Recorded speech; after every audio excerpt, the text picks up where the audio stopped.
కూర్చోవాలి, ముందు కూర్చోవాలి. కూర్చోబెట్టు, అమ్మ నన్ను కూర్చోబెట్టు. అందరూ కూర్చోండి చక్కగా, మంచిగా. థ్యాంక్ యూ అండి, థ్యాంక్ యూ సో మచ్. అమ్మ ఒకసారి స్టార్ట్ చేద్దాం. అందరినీ కూడా ప్లీజ్ కూర్చోవలసిందిగా రిక్వెస్ట్ చేస్తున్నాం. ప్లీజ్ అండి, ఎవ్వరు కూడా నిల్చోవద్దు. అందరూ హాఫ్ సర్కిల్లో అందరూ కూడా కూర్చున్నట్టయితే మనం మన మెడిటేషన్ని స్టార్ట్ చేద్దాం. మన మనస్సులో ఆ శివుణ్ణి స్మరించుకుంటూ 108 సార్లు ఓం నమ శివాయ, ఓం నమ శివాయ, ఓం నమ శివాయ అని ఆ నీలకంఠుణ్ణి, ఆ సదాశివుణ్ణి మన అందరం కూడా స్మరించుకుంటూ మన మెడిటేషన్ని స్టార్ట్ చేద్దాం. అందరినీ కూడా ప్లీజ్ కూర్చోవలసిందిగా రిక్వెస్ట్ చేస్తున్నాం. కరెక్ట్గా 4 గంటలకి బ్రహ్మ ముహూర్తం మొదలవబోతుంది. సో మనందరం కూడా భక్తి శ్రద్ధలతో మన మనస్సుని, మన శరీరాన్ని, మన మైండ్ని అన్నిటినీ ఆ భగవంతుడి మీదే పెట్టి ఆ భగవంతుడి ధ్యానంలో మనం కనుక ఈ మెడిటేషన్ని చేయగలిగినట్టయితే మనం కోరుకున్న కోరికల్ని, మనం మనస్సులో ఏవైతే నెరవేరాలి అనుకుంటున్నామో అవన్నీ కూడా ఆ భగవంతుడు ఖచ్చితంగా నెరవేరుస్తాడు. అందరినీ కూడా ప్లీజ్ కూర్చోవలసిందిగా రిక్వెస్ట్ చేస్తున్నాం. ఇంత సమయం అవుతున్నా కూడా మీరందరూ కూడా ఎంతో ఎనర్జెటిక్గా ఈ శివోహం కార్యక్రమంలో పాల్గొంటున్నందుకు మా మహా న్యూస్, మహా మ్యాక్స్, మహాభక్తి తరఫున పేరు పేరున మీ అందరికీ ధన్యవాదాలు తెలియజేస్తూ ఉన్నాం. అందరినీ కూడా కూర్చోవలసిందిగా రిక్వెస్ట్ చేస్తూ ఉన్నాం.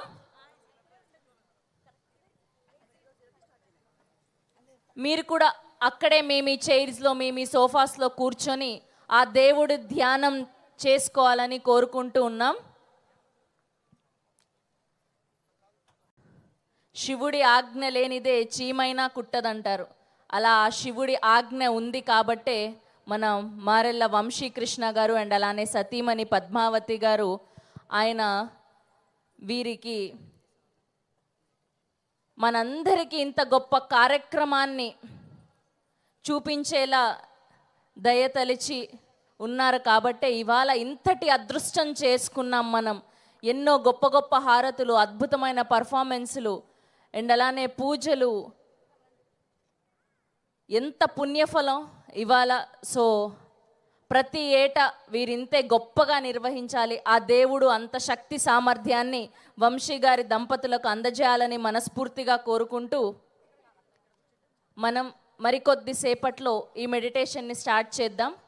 అందరూ కూడా 108 సార్లు ఓం నమ శివాయ, ఓం నమ శివాయ, ఓం నమ శివాయ అంటూ మీ మనసులో స్మరించుకోండి.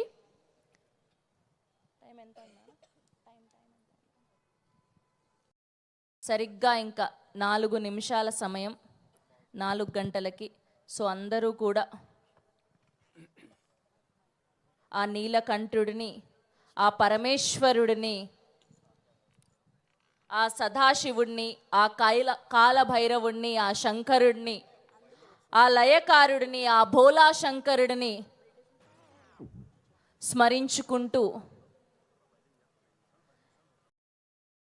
మీ ఉద్యోగం కానివ్వండి, మీ ఆరోగ్యం కానివ్వండి, మీ భవిష్యత్తు కానివ్వండి, మీ కోరిక ఏదైనా ఆ భగవంతుణ్ణి మనస్ఫూర్తిగా భక్తి శ్రద్ధలతో మనం కోరుకున్నట్టయితే ఖచ్చితంగా ఆ శివుడు నెరవేరుస్తాడు. మీరు ఉదయం నుంచి ఉపవాసాలు ఉన్న వాళ్ళు కూడా ఉన్నారు. ఇంకా సమయం ఆసన్నమైంది.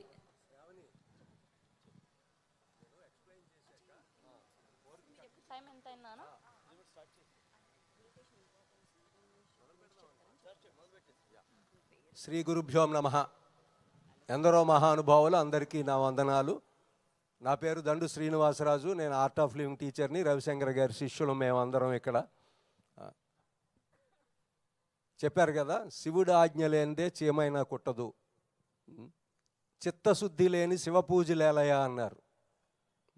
చిత్తం మనస్సు శుద్ధిగా లేకపోతే మనం ఎన్ని పూజలు చేసినా కూడా మీరు చూస్తుంటాం కదా, తిరుపతి వెళ్తూ యాక్సిడెంట్ అయిందని, షిరిడీ నుంచి వస్తూ చనిపోయారని.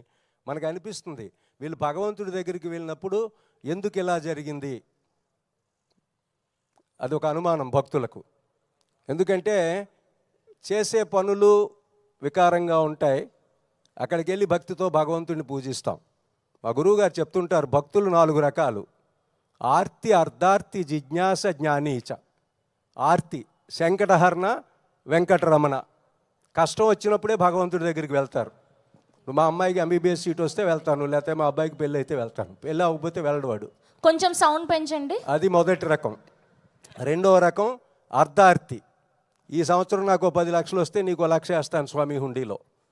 ఈయనకి ఇవ్వడం ఎందుకు, ఆయన తీసుకోవడం ఎందుకు. సో మూడవది జిజ్ఞాస. ఈ సృష్టి ఏంటి, ప్రకృతి ఏంటి, భగవంతుడు ఏంటి, ఆత్మ ఏంటి, పరమాత్మ ఏంటి తెలుసుకోవాలనే తపన ఉన్నవారు మూడోవారు. 4వ వారు జ్ఞాని. నాలో భగవంతుడున్నాడు, ఎదుటి వ్యక్తిలో భగవంతుడున్నాడు అని తెలుసుకున్నవారు జ్ఞానులు. సో మనమంతా జ్ఞానులు కావాలి. ఈరోజు సమాజంలో సమస్య అదే. తనలో భగవంతుడిని చూసుకోలేకపోతున్నారు, ఎదుటి వ్యక్తిలో భగవంతుడిని చూడలేకపోతున్నారు. గుడుల చుట్టూ తిరగని అవసరం లేదు, భగవంతుడు మన లోపలే ఉన్నాడు. ఎక్కడ ఎవరికైనా కనిపించారేమో అడగండి. సో ఎదుటి వ్యక్తిలో కనుక దైవాన్ని చూడగలిగితే అత్తగారికి కూడా అపకారం తలపెట్టలేం, తిట్టలేం, కొట్టలేం. ఎదుటి వారిని హింసించలేం, దూషించలేం, అపకారం తలపెట్టలేం. సో ఈ జ్ఞానం అనేది ఎప్పుడు వస్తుంది అంటే ధ్యానం చేసినప్పుడు వస్తుంది. మనం ఆత్మని పరమాత్మలో లీనం చేయగలగాలి. మా మనస్సు బాహ్య రూపంలోకి తీసుకువెళ్ళిపోతుంటుంది. మనం కళ్ళు మూసుకుని ధ్యానం చేసినప్పుడు ఏమవుతుందంటే ఆత్మ పరమాత్మలో లీనం అవుతుంది. భగవంతుడు ఎక్కడో లేడు, మన లోపలే ఉన్నాడు. మన అందరిలో ఉండే శక్తి ఒకటే శక్తి, అది శివశక్తి. మీరు చూడండి, ఫ్యాన్ గాలినిస్తుంది, లైట్ కాంతినిస్తుంది, మైకు మాటనిస్తుంది, ఏసీ చల్లదనాన్ని ఇస్తుంది. కానీ అన్నిటిలో ఉండే విద్యుత్ ఒకటే. రూపాలు వేరు, పనులు వేరు, ఫలితం ఒకటే. అలాగే మన అందరిలో ఉండే ఆత్మ ఒకటే. నేనే జీవాత్మ, నేనే పరమాత్మ. శివోహం, నేనే శివుడను. అహం బ్రహ్మాస్మి, నేనే బ్రహ్మను. ఒక చిన్న పురుగు రోడ్డు దాటుతుందంటండి స్పీడ్గా. ఒక మునీశ్వరుడు దాన్ని ఆపి మాట్లాడే శక్తినిచ్చి ఎక్కడికి పరుగు, ఏంటి పరుగు అని అడిగారంట. ఆ పురుగు చెప్పిందంట, వెనక మహారాజు గారు వస్తున్నారు రథం మీద, నేను కనుక ఇప్పుడు ఈ రోడ్డు దాటకపోతే ఆ రథ చక్రాల కింద పడి చనిపోతాను అని. సో ఆయన పక్కున నవ్వారంట, ఆర్ని నువ్వు ఇంతున్నావో లేదో, నీకు అంత తీపా ప్రాణం అంటే అని. అప్పుడు ఆ పురుగు చెప్పిందంట, మీరు అంతున్నా నేను ఇంతున్నా మన ఇద్దరిలో ఉండేది ఒకటే నాయన. సో అందరిలో ఉండేది ఆ పరమాత్మే, ఆ శివుడే, మహానుభావుడే. అది తెలుసుకోలేక మనం ఈరోజు ఈ సమాజంలో ఈ ఇబ్బందులకు గురవుతున్నాం, అనారోగ్యానికి గురవుతున్నాం, అశాంతికి అలజడికి గురవుతున్నాం. ఈ ఆత్మజ్ఞానం కావాలి. ఈరోజు మనం పుస్తకాల్లో చదివింది అది ఉన్నాయి కదా, కోటి విద్యలు కూటి కొరికే, just to enter into a job and to take care of our family. కానీ ఈ ఆత్మజ్ఞానం ఎప్పుడైతే వస్తుందో ఈ భయాందాలను పోతాయి, ఆటోమేటిక్గా మనం భగవంతుడి దర్శనం అవుతుంది. కోవిడ్ భయంతో చనిపోయారు జనం, కోవిడ్తో కాదు. సో ఆత్మజ్ఞానం వచ్చినప్పుడు భయం అనేది ఉండదు, మరణం మీద కూడా భయం ఉండదు. మరణం ఒకరోజు తథ్యం. మీరు ఎంత శివుడిని పూజించినా, బ్రహ్మను పూజించినా, విష్ణువుని పూజించినా ఒకరోజు మనం వెళ్ళిపోవాల్సిందే. ఆరోగ్యంగా ఆనందంగా వెళ్ళాలి. ఈ జన్మలో ఎవరితో చేయించుకోకుండా వెళ్ళగలగాలి. ఈ కులాలు కూడా మన గుణాలని చెప్తారు మా గురువుగారు. బ్రహ్మ, క్షత్రియ, వైశ్య, శూద్రులు అన్నవి మన లక్షణాలంట. బ్రాహ్మిన్స్ యొక్క డ్యూటీ ఏంటి? ధర్మాన్ని పెంచడం, ధర్మాన్ని రక్షించడం, ధర్మాన్ని ప్రబోధించడం. మేము అదే చేస్తుంటాం. మేము యోగా నేర్పుతూ ఉంటాం, అందరికీ ఆత్మజ్ఞానం గురించి చెప్తుంటాం. మీరు కూడా తెల్లవారు లేస్తే పిల్లలకు చెప్తాం కదా, లేవరా నాన్న, బుద్ధిగా ఉండరా, చదువుకోరా, స్నానం చేయరా, అబద్ధాలు ఆడకరా. We are all Brahmins. క్షత్రియాస్ యొక్క లక్షణం ఏంటి? ధైర్య సాహసాలు. ఇప్పుడు ఎల్కేజీ స్టూడెంట్కి ధైర్యం లేకపోతే ఆత్మహత్య చేసుకోవాలి వాడు. పరీక్షలో homework. So we are all Kshatriyas. Vaishyas యొక్క లక్షణం ఏంటి? లావాదేవీలు. ఇప్పుడు వస్తూ ఆటో బేరవాడికి వస్తాం, వెళ్తూ కూరగాయలు బేరవాడికి వెళ్తాం. మనం అందరం వైశ్యులమే. శూద్రుల యొక్క లక్షణం ఏంటి? కష్టపడి పనిచేయడం. మన బట్టలు మనం ఉతుక్కుంటున్నాం, మన ఇల్లు మనం ఊడ్చుకుంటున్నాం, మన అంట్లు మనం తోముకుంటున్నాం, మా గడ్డ మేము గీసుకుంటున్నాం. మనం అందరం శూద్రులమే. శూద్రుల్ని కాళ్ళతో పోలుస్తారు. పెద్దవారు కానీ గురువులు కానీ వస్తే ఎక్కడ పెడతాం నమస్కారం?